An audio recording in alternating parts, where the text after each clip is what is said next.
Hello and welcome to Hair in the Hawthorn. My name's Kate Ray and I'm your host. And the next in our mini-series of Encounters of the Strange, I have a guest all the way over from New Zealand. And I've got a feeling is it really early in the morning over there? 7:30ish. Ouch, that's early. Yeah. That is early. So I've got a guest, Simon. I've just been chatting with him about his life and how he came to the point where he's telling this story. And I've just been saying to him that I'm going to have him back with my co-host Neil Rushton to talk about the opening of the world of the other that occurred to him and how that kind of escalated and sort of broadened and opened up. But today I've asked him to sort of just talk about maybe one or two experiences that he's had just to whet our appetite. I can't even talk tonight. Whet our appetite about what kind of encounters that he's had. So I want to welcome Simon to Hair in the Hawthorn. Thank you for coming on at this ungodly hour in the morning. How are you doing? I'm very well, thank you, Kate. Thank you. Yeah. It's great to be on your channel. Good. I've been looking forward to this for a little while now, and looking forward to it.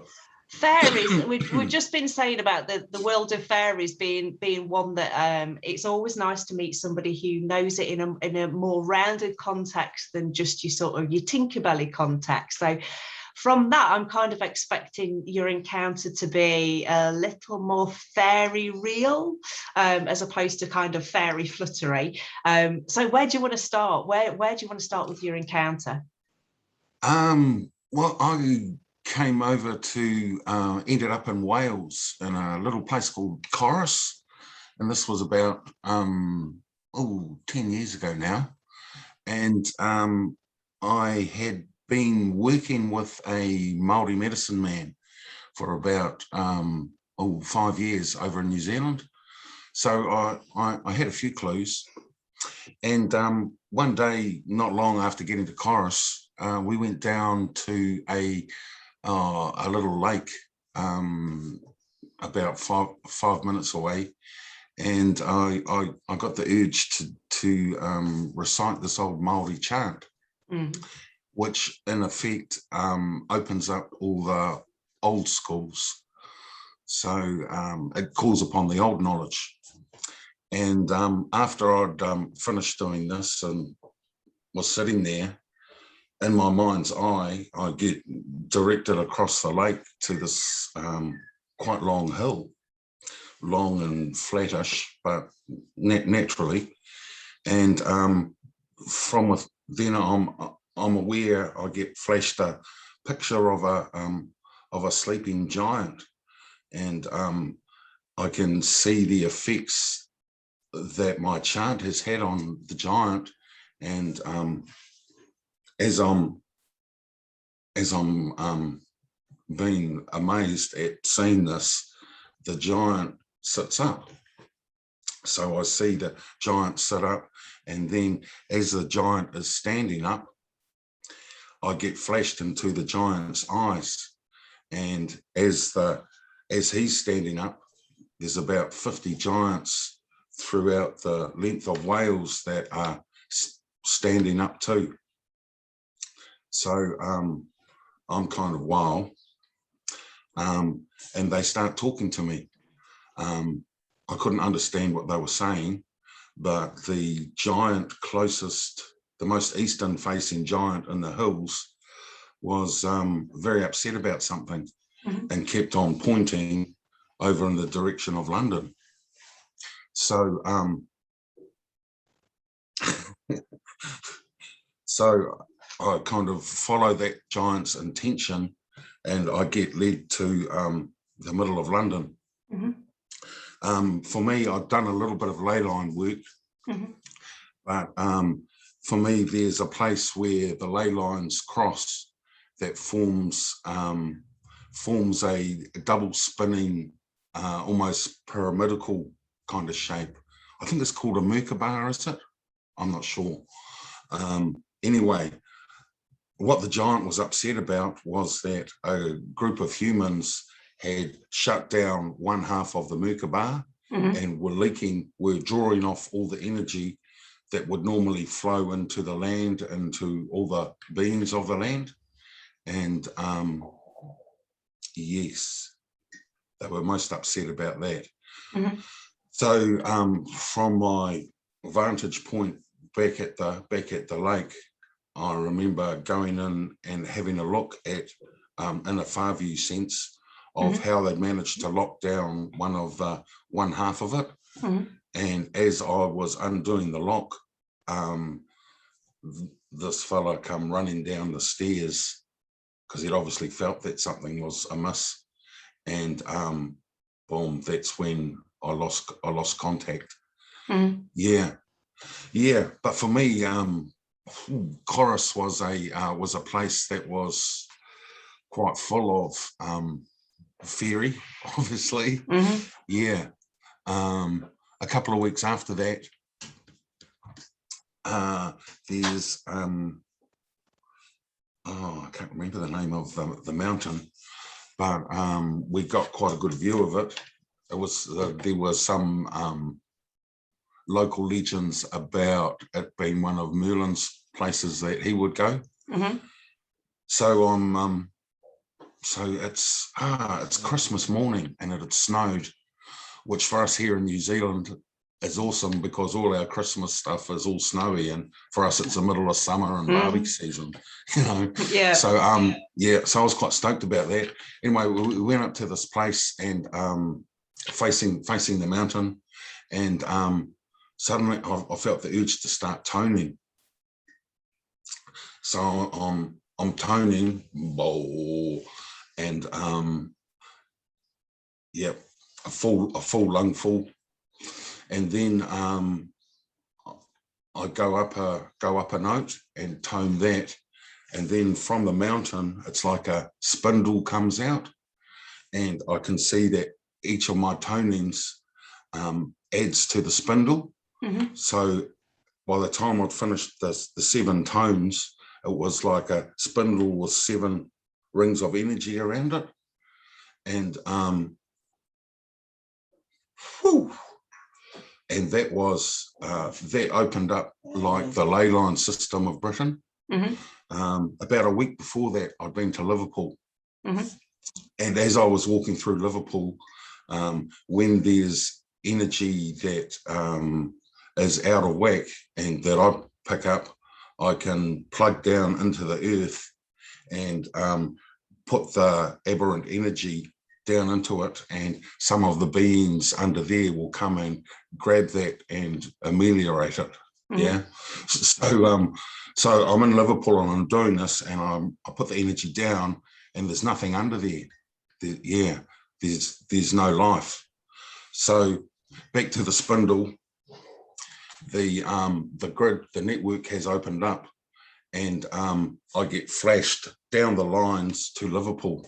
Mm-hmm. And it was like being at multiple points around Liverpool at the same time, and then the energy from the spindle came in and boom, reset the whole energy grid under and over Liverpool. Mm-hmm. Yeah. Wow. Yeah.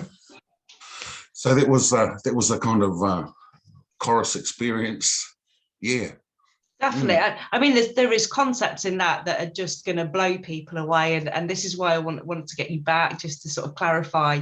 I mean, there are a lot of people who perhaps don't kind of understand or get to grips with the relationship between the Fae and energy lines and energy centres and ley lines. And I know that a lot of people might struggle with that concept, that energies are produced by the earth and can be something that can be tapped into by humans as well as spiritual beings and the Fae.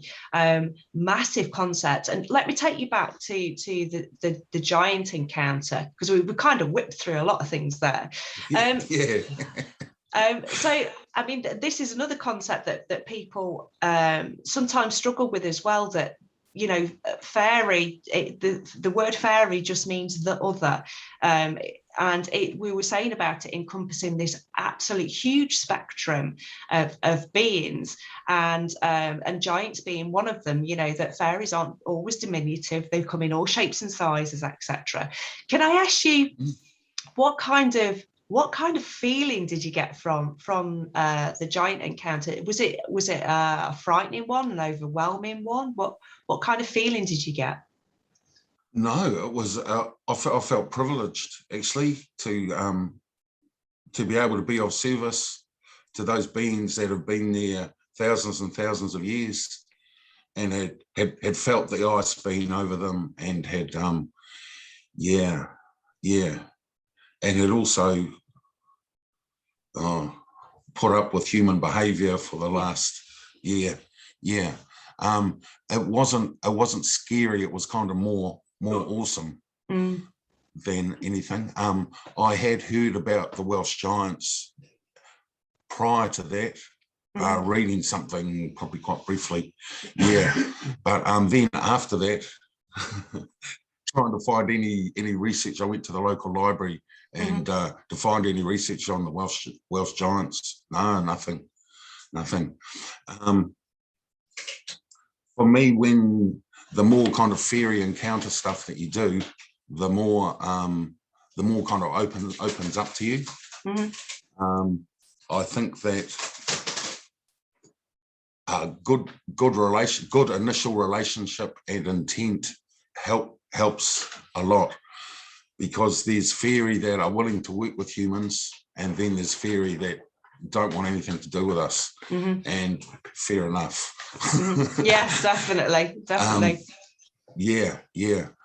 So did you get the feeling that the giants were some kind of custodian of a deeper energy of the land? Did you feel like, that maybe they helped connect up these energy and protect these energy lines that go through Britain? Yes. I think it was kind of like quite a major disturbance for all life in the UK because of the dynamics of that. One thing I'd like to say is, being from the Southern Hemisphere, I think it's quite a lot easier to come and work in the Northern Hemisphere. And I've also know that the flip side of that works too. I know energy people from the Northern Hemisphere can come and work here in the Southern Hemisphere a lot easier. And that's also the polarity kind of thing, and the yin yang kind of thing. Fairy wise, when I feel the giants, they are. I've never seen giants interacting with fairies, mind you. I mean, with your typical ones. Yeah. I've seen. It's a hard one, size, eh? I mean, does size equate with power or age, or But most of the stuff that you see on media is fairy about knee high. And for me, that's awesome. But the bigger ones tend to have longer lives and longer memory. So maybe they're like elephants. Elephants have got a longevity, and they're a huge mammal, whereas a mouse is a small mammal. Got a high heartbeat, so it doesn't really last as long in the material realm. Maybe that's it. It's it could be. I'll find somebody who communicates regularly with the Fae, and we'll ask him to ask them and say, does size mean that you're older? That's a good question. I've never asked that before. I've never posed that question out there. But there is something very ancient about giants and very slow about giant energy, isn't there? That yes. And something I often feel like there's something you don't want to provoke them either, because they can be quite wrathful. You don't sort of poke the bear in a sense. So I can imagine them being quite upset with. Because it would be disturbances for them. These are energetic beings, and they have to they have to pull their energy from somewhere. And I would suggest that they probably have a deep connection pulling their energy from earth energy. And, you know, if that's out of balance or out of whack, and especially if humans are doing it, you know, they're going to be pretty riled about that. Yeah, yep, fully. I'm not sure of the interface between giant intention or even fairy intention and the human realm. Mm-hmm. I think there's something about mutual buy-in that activates that link, but outside of that, I'm not sure. Mm-hmm. Back here in New Zealand, the ones that I have felt after my initial giant experience, they're working on the interface between the two tectonic plates that lie off the east coast of New Zealand, mm-hmm. and that's like a forge to them. Mm-hmm. And then there's the crossover. I mean, when the giants become the sleepers in the land, mm-hmm. because that's a whole different kind of arena. Yeah, it's really interesting. Fascinating stuff. So I am going to get you back, Simon, because this is I can see this going off into so many different areas, and I think a round table with myself and Neil Rushton would be really good, because he is incredibly knowledgeable fairy wise, and you know, of things like ley lines, etc. But he's got that archaeological background as well, so he'd be able to throw a great deal of light onto things as well, and perhaps answer some questions that I'm not as qualified as Neil to do. I'm so glad that he's on board sometimes, because I can kind of chuck things his way, which is great. But for now, I'm going to let you go, because I know it's really early. I'm going to let you have a cup of coffee or whatever you do with your mornings.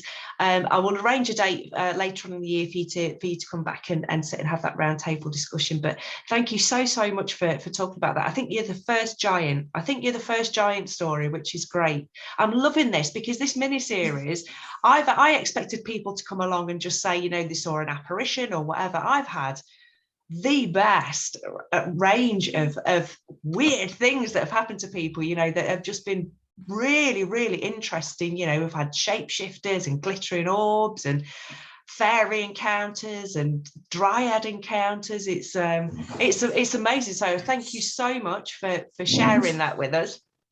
And thank you, Kate. It's been a real pleasure. Yeah. And we'll get you back on a later date, definitely. Right, go and enjoy your morning, and thank you so much, Simon. Oh, thank you, Kate. You too. Bye.